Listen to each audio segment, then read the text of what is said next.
pa, dahil sa mga anomalyang yan, tayo ho, may edad na. At kung yung apo ninyo, bagong panganak pa lang, may utang na ho na 200,000 bawat isa. Mahigit 140 million na tayong Pilipino ngayon. Imagine po, bawat isa sa atin, ultimo apo natin, ultimo sanggol na bagong panganak, may utang na agad na 200,000. Nagtataka tayo, bakit, lalo na sa ating distrito, sa DOS, bakit ang daming hindi nakikialam? Itong ginawa nila, binusog tayo sa ayuda. Yung ayudang binibigay sa atin, sapat ba yun? Bigyan kayong 7,000, 10,000 sa loob ng isang taon. Tapos nanakawang kayo araw-araw ng daang-daang libong piso bawat isa sa atin. Kayo po, kung talagang mahal tayo ng gobyerno, bakit hindi tayo turuan na maghanap buhay, magnegosyo? Mahirap mamasukan sa atin, dahil karamihan sa atin noon, biktima rin tayo ng kahirapan, kapos din tayo sa pinag-aralan. Pero may kakayanan tayo. Kaya natin maghanap buhay dahil may kanya-kanya tayong talento na ibinigay ng Diyos sa atin.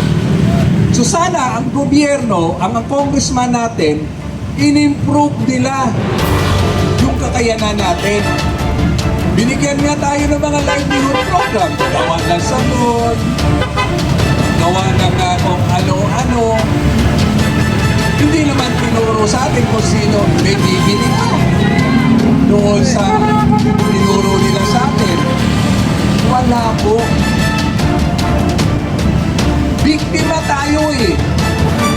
Kaya lang, itong pangyayari ngayon, tayo rin ang dapat sisihin.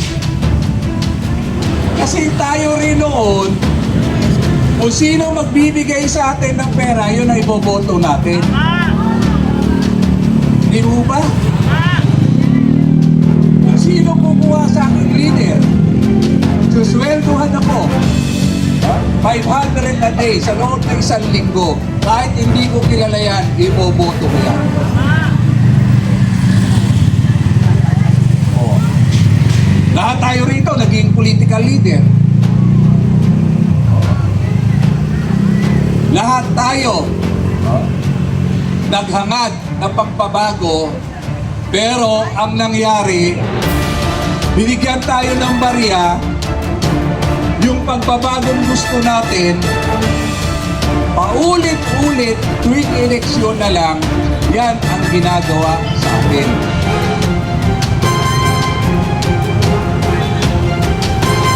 Ang dapat sisihin, hindi lang yung politiko eh.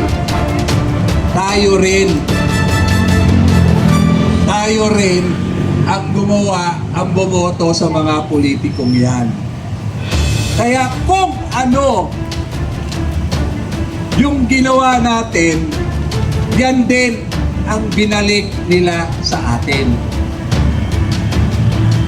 Tanong ko po ngayon sa inyo, hindi ba ho kayo nagsisisi? Bagay, ang Pilipino, kahit na nasaktan, hindi talaga hindi aamin. Para kayong mga lalaki, nahuli na ng asawa, pero sinasabi, hindi, kaibigan ko lang yan eh.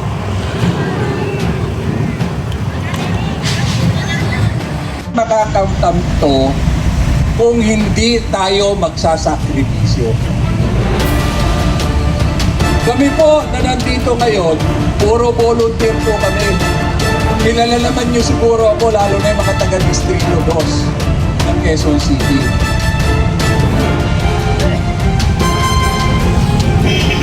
Ang hirap po ng kalagayan natin, pero mas mahirap pagka walang tumayo. sa tama. Kaya po sana ngayong gabi na to, ngayong oras na to, lahat po sana tayo, buksan natin ang isip natin, ang puso natin. Panahon na gumawa naman tayo ng bagay para sa bayan natin. Panahon na gumawa naman tayo ng tama para sa mga anak natin.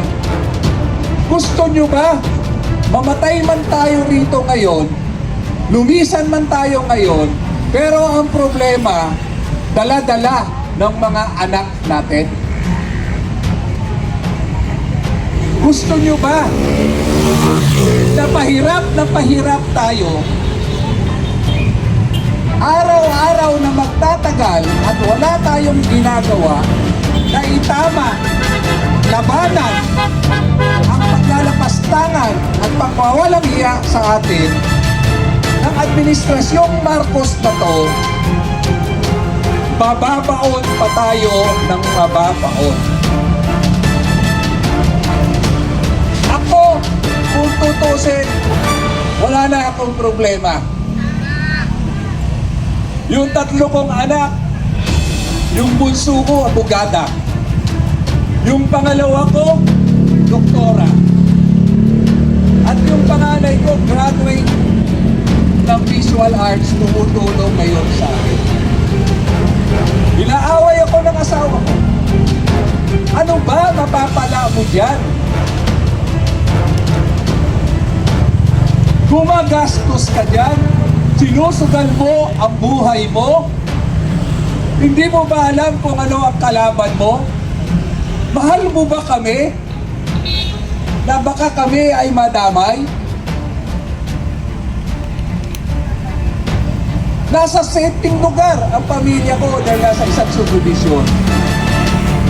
Pero paglabas ng mga anak ko, makakasiguro ba ako? Dahil ang daming naghihirap, ang daming namang adik sa paligid. Nakasasakyan niya ang anak ko. Wala, di ba pwedeng mangyari sa kanya yung mga hinuhold up? Ginagahasa? At sabi ko nga, sa tagal ng biyaya, sa haba ng biyaya binigay sa akin ng Diyos, etong natitira kong lakas, ilalaan ko na lang na makatulong ako, yun na lang ang sukli ko bilang isang anak ng Diyos, bilang isang Pilipino, gampanan ko naman ang tungkulin ko sa bayan. Sinishare ko ho tayo ito sa inyo. Anak ako ng isang mahirap. Anak ako ng isang palahubog na Bisaya. At nasubukan ko rin, ang dami naming utang, ayaw na pautangin ang nanay ko sa tindahan. Kaming ng mga anak ang pumupunta sa tindahan para mangutang ng bigas. Dahil ang nanay ko hindi na kaya sabihin o tanggapin ang sinasabi ng may-ari ng tindahan dahil habang ka ng listahan. Eh ako, bata pa, wala akong pakialam kung ano sabihin dahil ito naman, ang kaugalian nating mga Pilipino, mabunganga tayo, bandang huli, pautangin din tayo, tama? Kaya po, ang sinasabi ko sa inyo, nasa ating kamay ngayon kung gusto natin magbago pa ang sistema. Pero ang sistemang ito, huwag na ho natin ipaubaya sa mga politiko.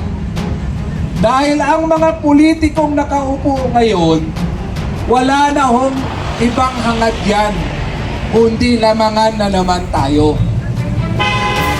Kasi hindi nga tayo marunong pumili ng tamang leader.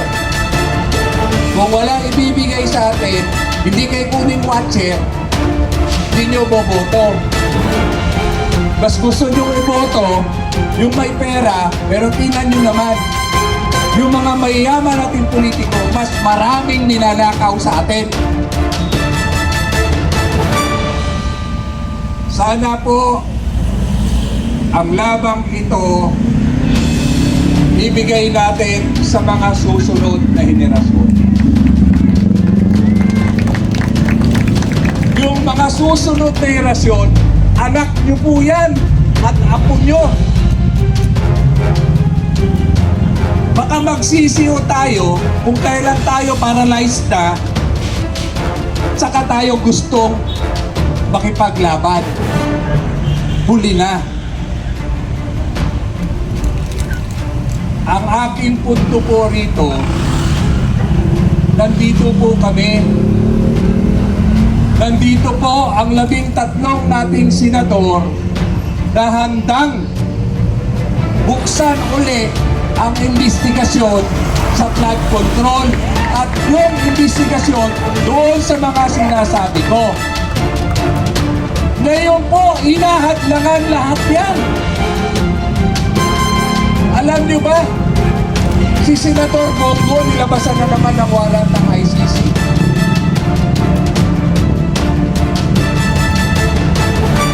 Ang ICC, sinabi na po ni Miriam Defensor Santiago, kilala niyo, babae yun, matapang yun. Di ba?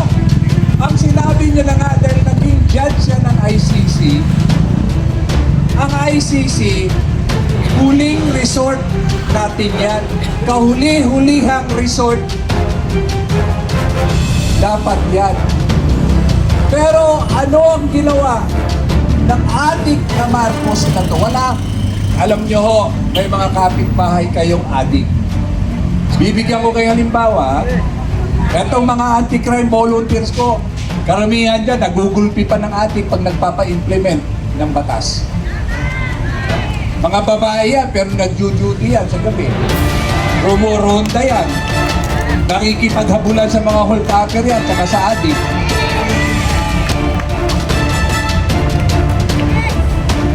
Pero, ang sinasabi nga po natin, ito po, ang ICC, hindi dapat, yung warrant of arrest nila, hindi o dapat i-honor dito sa atin yan. Dahil may batas din ho tayong umiiral. Kaya lang, yung mga politiko kasing nakinabang sa ninakaw ng mga Marcos, takot din na sila ay uusigin pag napalitan si Marcos. Kaya, bendalo tayo. Kayo, tayong lahat dito. Di ba, idol nyo yung mga tulpo? Hangang-hanga kayo kay Rapi Tulpo? Dahil pag-away asawa ay talaga namang pagtatanggol kayo. Pag may nangutong sa pulis noon, galit na galit sa pulis na namungutong, halos murahin ang pulis. Kaya mahal na mahal siya ng mga ordinaryong tao. Kaya nga, nung tumakbong senador yan, lahat tayo bumoto ron. Dahil akala nyo, may tagapagtanggol na sa atin. Ano nangyari? Ako, bilib na bilib. Sabi ko nga, nung iniimbestigahan niya, yung mga nanalo sa loto, natandaan niyo yun? Ha? Yung halos linggo-linggo, lalaki, may nanalo sa loto. Ang tapang niya nung iniimbestigahan niya yun. Talagang pinagagalitan niya, ultimo, si Mel Robles na manager ng PCSO. Binanapan niya. Katulong niya pa si Atong Ang sa pagpapaliwanag kung paano dinaya yung loto. Kasi si Atong Ang, gambling lord din yun. Alam niya. Pero, nung tinawagan na, pinausap na, Nasundan ba yung hearing niya? Yung anomalya ngayon, yung tapang niya ba? Ginamit niya para panugutin itong kapwa niya politiko at mga taga-gobyerno? Di ba tahimik? Pati si Erwin Tulfo. Naniwala tayo. Alam nyo, yung mga Tulfo, nasa Batasan sa Northview nakatira nung araw yan. Kapitan ako noon. Kaya kilala ko yan, yung unang asawa niya, aktibo sa barangay namin. Aktibo sa Homeowners Association at opisyal siya roon sa Northview. Kaya kilala ko yan.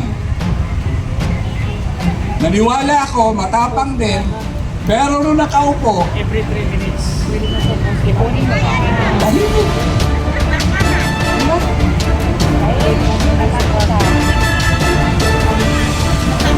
Ako sinasabi ko po sa inyo, huwag natin iasa sa mga politiko. Pero sa pagkakataon kong ito, may mga politiko tumatayo para itama. Kagaya ng 13 senator ngayon. Dapat napalitan yan sila ngayon. Pero, buti pa, merong Iglesia ni Cristo, tinayuan yung 13. Kaya yung 13 yan, na sino ang uhudas dyan, ay siguradong hindi na mananalo.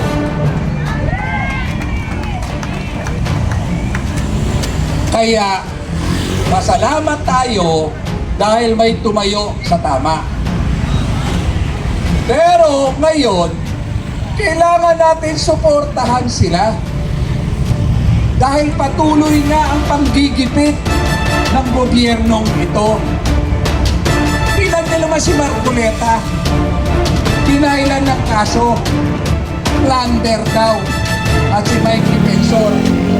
Ang plunder, pagka boto ng gobyerno na ninakaw mo, pwede kang i-demand malversation at plunder.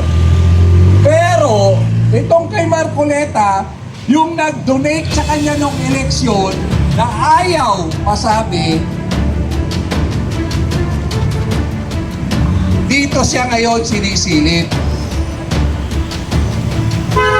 Inabsuelto na nga siya sa COMELEC dahil yon ang COMELEC election violation kung meron yan. Pero itong si Ombudsman Rimulya, mukha nang ang demonyo, talagang demonyo pa rin ang pinaggagawa.